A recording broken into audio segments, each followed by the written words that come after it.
పడకుండా 'రాగ్మయూర్' లాంటి కొత్త హీరో పక్కన గూడా ఆమె యాక్ట్ జేయడం గమనిస్తే మనకు ఆశ్చర్యం కలుగుతుంది. సో, ఏమైనప్పటికీ సినిమాలో ఉన్నటువంటి సరుకు చాలా విషయం ఉన్న సరుకు ఈ సినిమాలో. సో, మొత్తానికి ఒక మంచి సినిమాని చూసినటువంటి ఫీల్ ప్రేక్షకులకు కలుగజేసే సినిమా 'పరద'. సో, సెకండ్ హాఫ్‌లో వచ్చేటువంటి ఆ ఎవరెస్టు ఇక్కడ నుంచి అక్కడికి 80 కిలోమీటర్లు ఉంటది. దగ్గర 2, 3 కిలోమీటర్లు ఉన్నట్టు అనిపిస్తది గానీ 80 కిలోమీటర్లు ఉంటదంటూ హిమాలయాన్ని చూపించడం. ఆమె ఒక బాక్స్ ఉంటుంది. ఆ బాక్స్‌లో హిట్ బాక్స్ అని చెప్పి రాసుకొని అందులో తీరని కోరికలను రాసుకుంటానని మొగతను ఒక ఆర్టిస్ట్ చెప్తే, ఆ ప్రకారంగా ఈ అమ్మాయి గూడా నేను ఉద్యోగం చేయాలి టిక్ జేసుకుంటుంది. తర్వాత నేను ఆడుకోవాలి టిక్ జేసుకుంటుంది. క్రికెట్ ఆడాలి. ఆ తర్వాత అట్లా ఆమె కోరికలన్నీ టిక్ జేసుకుంటూ పోయి ఒక యువతి తన యొక్క పరదాను తొలగించుకొని ఏ రకంగా సభ్య సమాజంలోకొచ్చింది అని రేపు దాన్ని చేయడానికి వెళ్ళినప్పుడు పరదా అడ్డం ఉంటే నీకు ఏది రక్షణ ఇది వస్తుందంటే, రక్షణ రాలేదేమో వాళ్ళు రేపు చేయడానికి వచ్చి నన్ను అన్ని తడిమారే, పైన కింద అంతా తడిమారు, ఎక్కడెక్కడ పట్టుకున్నారో తెలుసా అని చెప్పేసి అని చెప్పడము. సో, ఆ తర్వాత ఆ నమ్మకాన్ని తీసేసేయి, ఇప్పుడు కన్నా తీసేసేయి, ఏం కాదు నీకు అని అన్నప్పుడు తీసేస్తే, ఊర్లో ఆత్మహత్య చేయడానికి ఈ అమ్మాయిని తీసుకెళ్ళి నీళ్ళలో పారేస్తే కూడా ఈమె ప్రాణం పోదు, బ్రతుకుతుంది. ఆ రాయి కట్టినా కూడా ఆమె దేవుడి దగ్గర మళ్ళీ కింద మీద అయిపోతే దేవుడిని మళ్ళీ బ్రతికిస్తారు ఆ అమ్మాయిని. మళ్ళీ రెండోసారి అమ్మాయి గర్భం బిడ్డ అడ్డం తిరిగినప్పుడు మళ్ళోసారి సెకండ్ టైం చంపించే ప్రయత్నం చేసినప్పుడు ధైర్యంగా ఊరికొస్తుంది ఆమె. ఉన్న ఊరికి నా ఇంటొచ్చేసి వీళ్ళ మీద పోలీస్ కంప్లైంట్ ఇద్దామని సంగీత అన్న కూడా ఆచారాన్ని నమ్మి లాస్ట్‌కి వాళ్ళందరిని ఒప్పించి, మెప్పించి లాస్ట్‌కు ఈ ఆచారం దురాచారం తప్పు ఇది. మనం అనుకున్నంత దేవత ఎప్పుడు కూడా పిల్లల బలుల్ని కోరుకోదు. మీరందరూ ఊహించుకుంటున్నారు అంతే అని చెప్పి నిరూపించడమే ఈ 'పరదా' సినిమా. సో, ఈ ఆర్టిస్ట్‌ల పర్ఫార్మెన్స్‌కిను ఇక సంగీతము ఆడుకున్నాడు మనకి మ్యూజిక్ డైరెక్టర్. సో, ఇంకేం కావాలి లాంటి పాటలు సూపర్ హిట్లు ఇచ్చిన 'గోపి సుందర్' లాంటి ఒక అద్భుతమైన మ్యూజిక్ డైరెక్టర్ పడ్డం ఈ సినిమాకి ప్లస్ అయింది.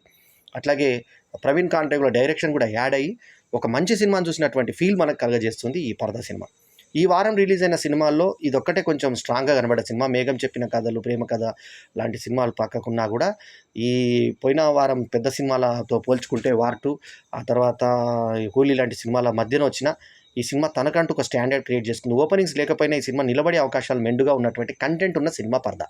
ఈ సినిమాకు నేను ఇచ్చినటువంటి రేటింగ్ అంటే ఇందులో ముందే చెప్పినాను, ఒక లోపం ప్రధానమైన లోపం ఈ అమ్మాయి ముఖం చూడనప్పుడు అమ్మాయిని ఎలా గుర్తుపట్టాడు అవతలాయన అనేది ఒక్కటి మనం పక్కన పెడితే, పంటి కింద రాయిలాగా అదొక్కటి పక్కన పెడితే మిగతా సినిమా అంతా కూడా కంటెంట్ బాగుంది. హర్షవర్ధన్ ప్లేస్‌లో కామెడీ చూపిస్తూ ఆడవాళ్ళు ఇంట్లో చేసే పనులు మగవాళ్ళు చేయలేరన్నది చాలా చక్కగా ప్రబోధాత్మకంగా చూపించిన తీరు ఆకట్టుకుంటుంది మనల్ని.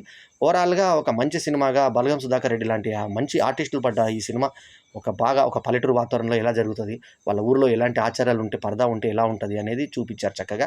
తర్వాత 'రాగ్మయూర్‌ని' ఏ రకంగా మళ్ళీ అతను అపార్థం చేసుకొని ఆమె స్టాల్స్‌లో ఆమె ఫోటో ఉంటే ఆమె వద్దనుకొని వేరే పెళ్లి చేసుకోవడము, అప్పుడు సర్పంచ్ ఆమెకి ఫోన్‌లో పెళ్ళైన సంగతి చూపించే విధానం, ఆమె ఏడ్చుకునే సన్నివేశం, ఆమె అంత జీవితమే కోల్పోయింది ఆ ఫోటో వల్ల అని బాధపడ్డాం. ఆ తర్వాత కూడా ధైర్యంగా ఆమె బతికేటువంటిది ఇది ఇచ్చే స్త్రీ శక్తిని, స్త్రీ యొక్క ఆత్మ సౌందర్యాన్ని, తర్వాత ఆత్మనిబ్బరం ఉండాలనేటువంటి సందేశాన్ని అంతర్లీనంగా చెప్పినటువంటి పద్ధతి సినిమాలో ఆకట్టుకునే విధంగా సాగింది. ఇది స్త్రీవాదం సినిమాగా చెప్పుకోవచ్చు 'పరదా' సినిమాని. ఒక అద్భుతమైన సినిమాగా ఈ సినిమాని చెప్పుకోవచ్చు. ఇందాకే చెప్పినట్టుగా టబ్‌లో నగ్నంగా పండుకునే సన్నివేశము, సెకండ్ హీరోయిన్ రాజేంద్రన్, ఆ తర్వాత మనకి ఇందాక అంతా ఎక్కడెక్కడ పట్టుకున్నారో తెలుసా అని 2 డైలాగులు మినహాయించి ఇక్కడ సినిమాలో ఎక్కడ లేకపోయినా యూఏ 16+ వచ్చింది. అయినా నీట్‌గా ఉన్న సినిమా 'పరదా'. సో, ఈ సినిమాకి నేను ఇస్తున్నటువంటి rating 3.75/5 is my review rating. ఈ రివ్యూ కనుక మీకు నచ్చితే లైక్ చేయండి, కమెంట్ చేయండి, షేర్ చేయండి.